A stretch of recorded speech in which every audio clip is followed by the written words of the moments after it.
My mom tried to unalive herself, and her abuser saved her life. Alright, so Pete, I was in middle school and having a great day as a middle schooler, you know what I'm saying? All of a sudden, I get called out of my class to go to the principal's office.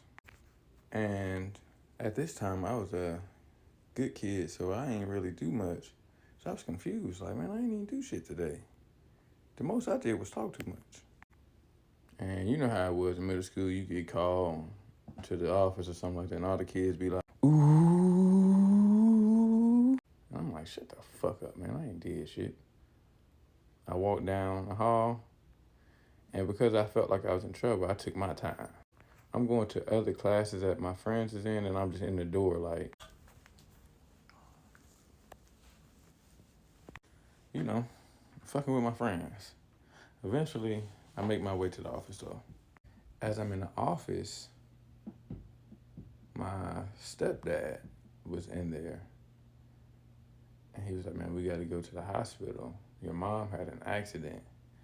And immediately, I knew something was wrong.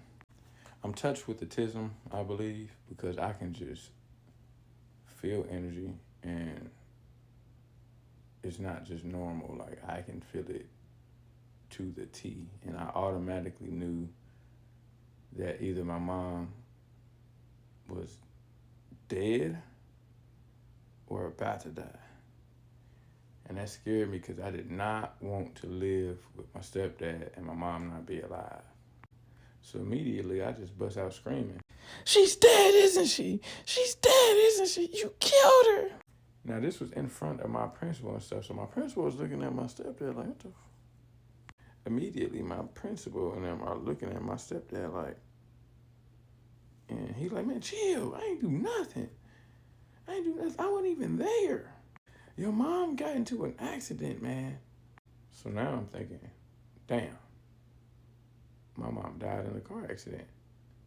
And he took me and my little brother to McDonald's, which is very unlike him because he was cheaper than Julius. Like, if he didn't budget it out, you wasn't getting it. I'm talking about you couldn't even get a bag of Skittles from this man. And so, because I know what's going on, as far as like something being wrong with my mom, I'm not even eating like that. I'm like, bro, I just want to go to the hospital. I want to see what's going on, blah, blah, blah.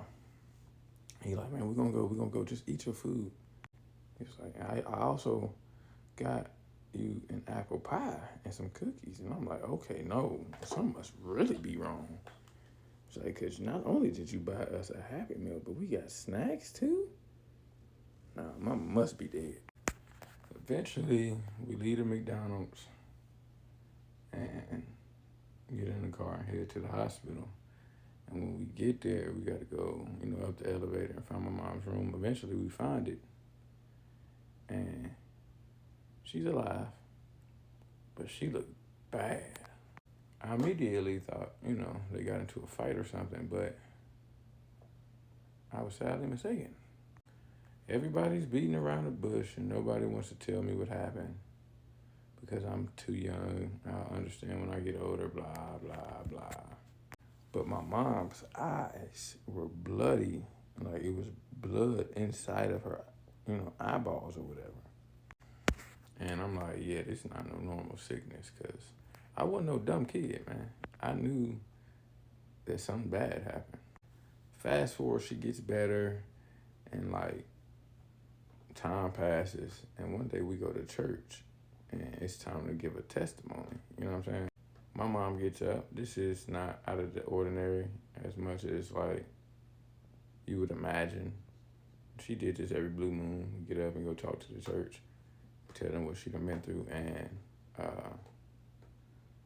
she gets up there, grabs that microphone, and gonna say, I almost died, but the Lord saved my life. I hung myself from the ceiling fan of my family's home. Immediately, I hit her with the, come again? I'm like, you did what? And I already knew what time she was talking about. Like, and I'm like, she's describing it. She's telling them that her eyes was bloodshot red. She stopped breathing. And somehow, some way, that was just a time that my stepdad had randomly come home.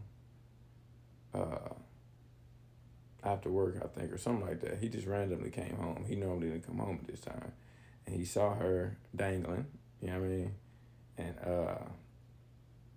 cut her down. Like, and the ceiling fan was high, so he had to like go get a ladder and some more shit. I don't even know how the fuck she got up there. But she's just telling this testimony, and I got pissed because I blamed my stepdad because, back then he used to drink. And when he would drink, he would not be himself. But he had his own trauma. You know what I'm saying? The man watched his older brother be killed by his father. So he had some trauma. You know what I mean? And yeah, I was so mad at my mom. Like, after that church service, I said, "You gonna tell the church before you tell me?" Like, that's how I found out. And I ain't talked to her for like 3 days. But I had to because she, you know what I'm saying? I lived with her. So, yeah. Come find out he cut her down. He called the ambulance. They got there in the nick of time and saved her life. And that made me so mad because my mom would always tell me growing up that she ain't raised no quitter. I'm like, nigga, you almost quit on me. You know what I'm saying? But I'm glad that didn't happen.